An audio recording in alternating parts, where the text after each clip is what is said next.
Hey, Shaun, you called your shot, and now it's time to walk the walk and talk the talk. Jameis, in 4 weeks, has beaten the Ravens and the Steelers, becoming the first Browns quarterback to do that in the same season since Baker Mayfield. So a pretty darn good accomplishment for one Jameis Winston. They did it on Thursday in the snow against one of the top-rated defenses in football.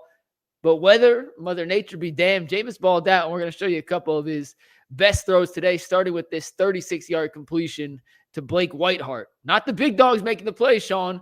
Jameis getting the ball to whoever's open. And I think that's what's so special about what Jameis is doing before we get into the play.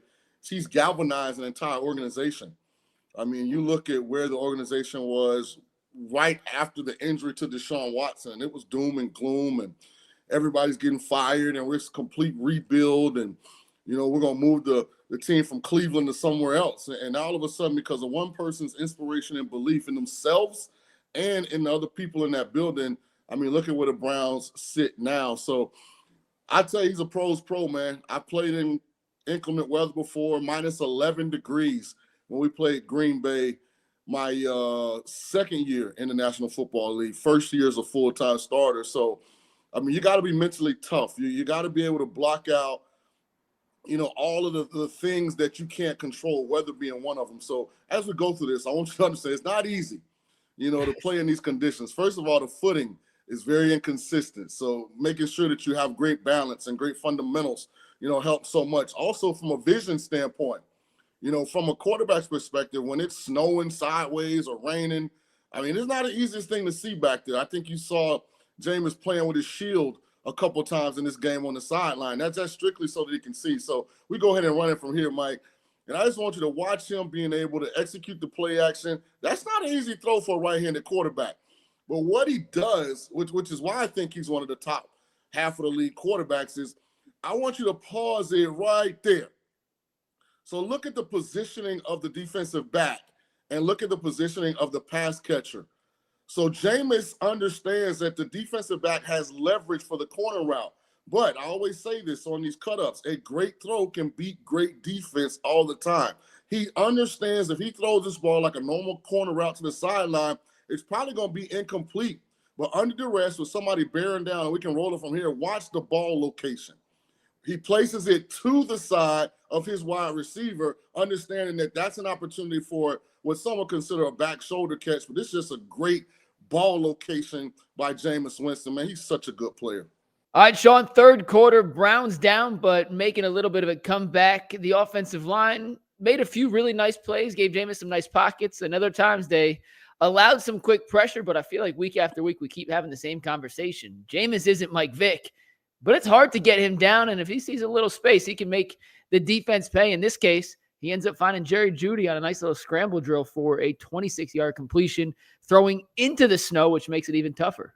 It's called functional mobility, Mike. You put that in your dictionary for quarterback performance. You have your elite athletes like your Lamar Jacksons, your Michael Vicks. You have your athletes that have a great combination of size, strength, speed. That's your Josh Allens, your Anthony Richardsons. And then you have guys that are pretty good athletes, and they have what we call functional mobility, and that's what Jameis has. So we roll it. This is what I mean when you hear me say things like functional mobility. He's not going to run away and run for 40 yards, but he's athletic enough to evade, get out of the pocket, get his body around so that he can make an accurate throw. And, of course, we talk all the time about, man, he's one of the best throwers of the football that I've seen. And this isn't easy to do. We talked about the footing, being able to outrun those guys and not slip, keep your eyes downfield. Man, that's not an easy picture. I mean, as a playing quarterback, you think it's hard to see on this video? Imagine being out there. So, I mean, Jameis is making plays, man. He's motivating his team. I think the Browns, and listen, you hate to say this because of injury, but hell, do we know who Tom Brady is? If Drew Bledsoe just runs out of bounds on that particular play. So it's happened before. Do we know who Kurt Warner is? If I'm drawing a blank on his name, but the guy that was starting for the Rams, who I think he tore his ACL in the preseason that year, and Kurt Warner got to play. So, Jameis' story ain't one of those, man. This is just another example of Jameis fundamentally being superior to most of the guys playing the position in 2024. Hey, fourth down conversions are no easy thing. The Browns somehow this season have been incredibly good at them, and Jameis has been the best of the bunch at quarterback. 4th and 3 against the division rival in the snow.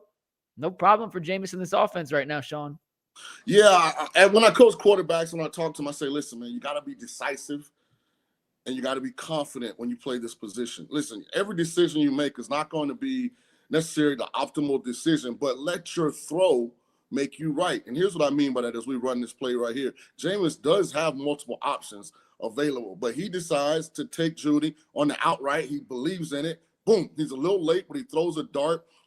I love the ball location. It doesn't look like much, but I do want to show from a decision standpoint, if you can freeze it right there, Mike, he's got the middle route coming open on the dig. If you look right there, right at the hash.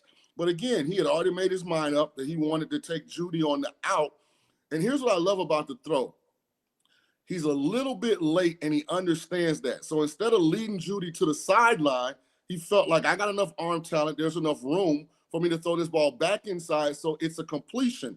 You see how he's a little late, how Judy's out of that break before he throws it?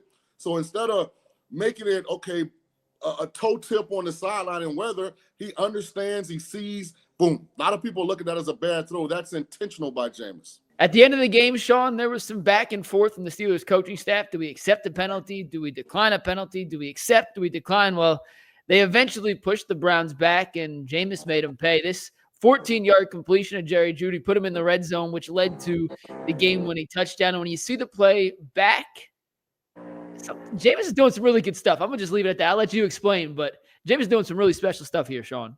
Calm when it's chaotic. You know, I used to tell the guys all the time, listen, man, when it gets stressful, just take a deep breath.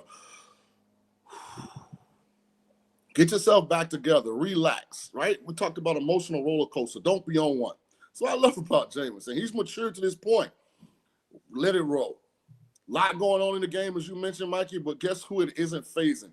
Look at him. Oh, my goodness. You talk about calm when it's chaotic. You had to watch the game to understand what all happened here, the back and forth. But watch Jameis. No happy feet. He's in the pocket. He's big. He's strong. He makes a decision. Ball's a little bit behind him, but because he's targeting such a small area, his miss is small. I tell guys this all the time, man. Aim small, miss small, right? If you pick a minute target that you're trying to hit, a poorly thrown ball is still catchable. If you're throwing to a wide window and you miss, then this is an incompletion, man. I'm so proud of Jameis and who he's becoming as a player and person in this league. And I just want you guys, Browns fans, to see this from behind one more time and just watch how confident, how calm, how big and strong Jameis looks. Just watch 5. Look at him. Man, he looked like this is pregame, right? We're just throwing routes against the defense. Man, I love this kid. Cleveland, don't mess this up. You guys got one of the better quarterbacks in the National Football League. Believe in him, build around him, and the sky's the limit.